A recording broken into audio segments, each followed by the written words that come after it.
Let's get into it. Let's go. I got an attitude. Let's go. Let's go. Every second counts. Coming up, fresh off a Super Bowl victory in their parade in Boston, we'll have a bunch of Patriots players stopping by. Can't wait to get into that game on Sunday night with them. But we start with some serious trolling and subliminals from the Zen Master. Phil Jackson responding to a Bleacher Report column detailing the Anthony Jackson dynamic and questions Anthony's desire by concluding that Jackson's Knicks, quote, can't want for Anthony what he doesn't want deeply enough for himself. This is just the latest public critique from Jackson of Anthony. Phil and his rings also taking to Twitter with this tweet. Bleachers ding. Almost rings the bell, but I learned you don't change the spot on a leopard with Michael Graham in my CBA days. Then the New York Daily News back page, they got in on the fun with Twid hits the fan. Stephen A., please break this down for me. Is Phil trying to get rid of Melo, or is the man trying to get rid of himself? I think it's both.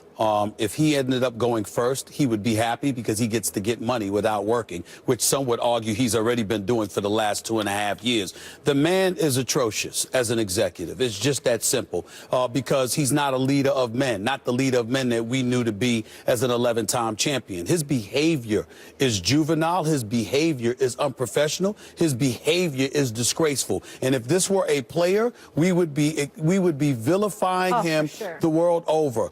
What Phil Jackson is doing is so egregious. I think it's a fireable offense. And more importantly, I'm incredibly disappointed with James Dolan because James Dolan usually does not like his organization making headlines with this kind of stuff. As much as critical as you can be, as critical as I can be, that James Dolan from time to time. The one thing that is consistent about him is the fact that he's not down with this kind of public displays. That's not who he is. And so Phil Jackson is sort of violating his code of ethics to some degree. Now let's get specific. Does Phil Jackson want Carmelo gone? Absolutely. Is Phil Jackson trying to force Carmelo Anthony out of New York City? Absolutely. Here's why I put Phil wanting to leave up there with Melo, wanting to push Melo out the door. Because if Melo were to be gone, then supposedly that starts a rebuilding process. To start a rebuilding process gives the indication that Phil Jackson is looking forward to working. And I don't believe he is looking forward to working. I think he wants the money. As numerous sources told me on many occasions, Max, he never wanted the job. He used to laugh at Dolan behind his back. He said, the man just keeps throwing more money at me. To be fair, time and time who doesn't and time laugh again. at James Dolan, either in his face or well, Isaiah Thomas doesn't laugh at him. Steve Mills doesn't laugh at him. But I'm just saying, even good Isaiah. Since we could be technical. But in the end, what it comes down to is Melo didn't bring Joakim Noah with a 4-year, $72 million deal. Noah didn't sign, Carmelo didn't sign Courtney Lee to $50 million over 4 years. He didn't do those two moves at the expense of having D. Wade in a New York Knicks uniform, which could have happened if Phil Jackson used that money judiciously. Carmelo Anthony did not hire Derek Fisher as the coach, who had no experience whatsoever. Carmelo Anthony did not push Mike Woodson out the door, a name that doesn't get nearly enough recognition. He's an assistant coach with the Clippers right now. He was the head coach of the New York Knicks. They won 54 games, the Atlantic Division crown, catching the division crown for the first time in 13 years. These were all moves made by Phil Jackson. And Max, here's the bottom line. Phil Jackson is trying to find a scapegoat to cover over and gloss over the stuff that he did. He is trying to pass the buck with accountability, and his target is Carmelo Anthony. And Carmelo Anthony, from what I'm told, is furious. You understand? He should be. His family, his friends, all telling them, be cool, be cool, be cool, play this. They're supposed to be on the same team. Don't take the bait. But Carmelo is furious, and I said what I said on SportsCenter. I'm going to end it by saying this. I cannot emphasize this enough. And I'm looking into the camera. Carmelo Anthony does not like this man. This is not some situation where, it's a little disagreement. Carmelo Anthony does not like this man. It has to sever. As long as Phil's going to be there, Carmelo has to go. Nor should he like Phil Jackson, the way Phil Jackson's treated Carmelo. You know, it's easy. You and I will debate Carmelo, and I think he's overrated, and you think he's rated properly or whatever it is, and it seems like I'm anti-Carmelo. I'm not anti-Carmelo. Carmelo's an excellent player. I don't think he's a top 10 player, but he's an excellent player, a great player even. He'll be in the Hall of Fame. He'll deserve it. by all accounts, a good dude, has given what he has to the city of New York, to the Knicks franchise, has the best intentions there, doesn't deserve this. The question as to whether Phil is trying to get rid of Carmelo or himself, I think is clearly Phil's trying to get rid of himself. And I'll tell you why. First, if you want to get rid of Carmelo Anthony, if you really want to trade him and rebuild, you want stuff for him. Yeah. I mean, Phil's been terrible. Gave away Tyson Chandler, got nothing back. Used Amon Shumpert, who was cheap and considered a good commodity, to leverage himself out of J.R. Smith, who it turns out is still good, but wanted to get rid of actually a reasonable contract for J.R. Smith. Didn't really get anything back for that. Signed Joakim Noah to a terrible deal.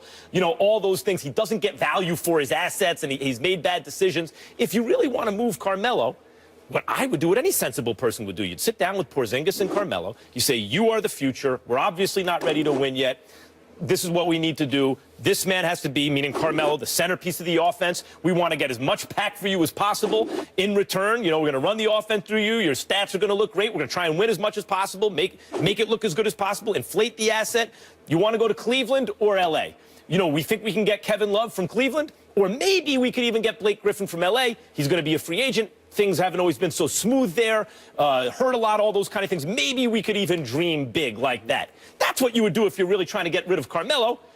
That you try to talk him out of the no-trade deal, not try to force his hand. What you don't do is deflate the asset by telling the world how that's bad where he is. I'm lost. Wouldn't you be building him up? Of course. If you're trying to trade him. Right. What Phil is trying to do is get fired because he's about halfway through with that $60 million deal. He'd like the rest of the $30 million without having to work, it seems to me. And what's the tip-off?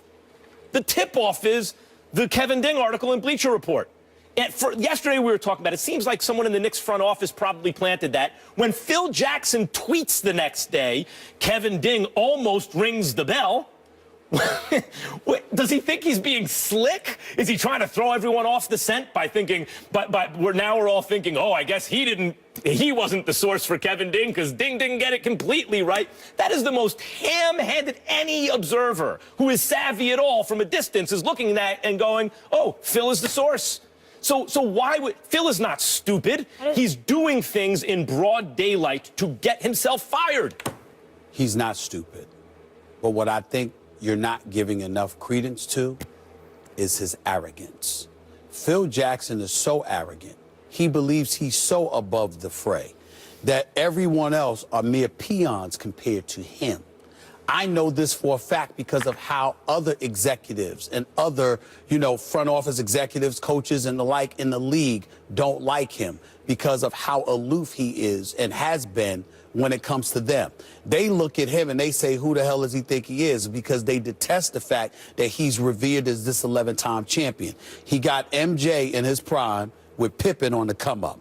He had Shaq in his prime with Kobe on the come up. He had Kobe in his prime with Gasol on the come up. Phil Jackson is the luckiest coach in NBA history. You could sit up there and talk about Red Auerbach because he had the Bill Russell, the Bob Cousy's, and everybody else, but he kind of built that because the NBA was a different game. Was he also one of the greatest coaches in NBA history? Yes. So he's both of the luckiest and among the greatest. Me personally, I take nothing away from Phil Jackson, the coach. I think there's something to be said for knowing not to mess it up. And I think Phil Jackson deserves a boatload of credit for that. But how he treated people along the way is well documented. Just ask around the NBA. He's not particularly well liked. He doesn't care. Let's be clear about that. He got his own clique and no one else really matters. But it's relevant from the perspective that this is one of the things that I've always held against Phil. And I'm sure Phil was mad at me because he walked by me without answering a question one year back in the day after he wrote a book on Kobe. I called him out on it. Here's why I called him out on it. You win championships. You decide you're stepping away from the game, and then you write a book about Kobe. To me, that's a betrayal. It's similar to what I believe George Karl did. And I like George Karl, but I don't believe you do that. I think Phil did that, and then when he was coming back, Kobe was willing to mend those fences because after Phil was gone, they weren't winning. Kobe wants to win championships. And he put winning ahead of it, which elevates a level of credence with Phil as a coach. Yes. But it also highlights him as a person. and it highlights him as an executive who doesn't have to coach. The only other time. That's what I'm saying. Saying that Phil Jackson's lucky like Doug Collins. A lot of other coaches had a lot of those players. The only one out of all those players you mentioned, Shaq and Kobe and Jordan and Pippen, the only one who won a championship without Phil Jackson was Shaquille O'Neal, and that was with Dwayne Wade and Pat Riley. That's right. And that was one, and that's it. Well, everyone else needed Phil to win championships just like he needed them. Which is why as a coach. Which is why I would say again, to reiterate and close it, Phil Jackson deserves all the credit in the world as an 11-time champion, even though those things I highlighted about MJ, Pippen, and beyond are accurate.